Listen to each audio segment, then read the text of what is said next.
What's up mga paps? So for today's video mga paps, magluluto pala tayo ng laing. Kung sa waray nun pa natawag nito paps ay dagmay. So ito yung pinaka-paborito kong ulam. So dito pala mga paps, kukuha pala tayo ng niyog at mag-ingat lang pa kayo, baka mahulugan yung ulo natin mga paps. Dito pala mga paps, nakaapat na pala ako kumuha ng niyog dyan mga paps. Dyan lang sa gilid na nilagay ko. So dito pala mga paps, apat na nyug at isang buko para inumin natin yung isa. So dito pala mga paps, balatan lang natin yung nyug para makuha natin yung pinakalaman niya. Yan, mano-mano lang yan mga paps yung pagkukuha natin. So dito pala mga paps, malapit na natin makakuha yung nyug.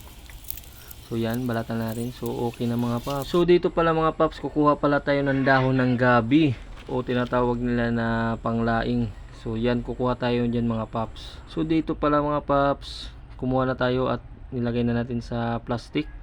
At pati yung nyug, dalawa lang yung nyug paps kasi saktong ulam lang paps. Pala mga paps, before kayo magluluto ng dahon ng gabi o yung laing, ibilad mo muna sa araw yung dahon niya para walang katis sa lalamunan, yung dry na dry mga paps. So dito pala paps, pinapisa ko na o pinakompress ko na yung nyug natin kasi wala tayong kagamitan na pangkagud.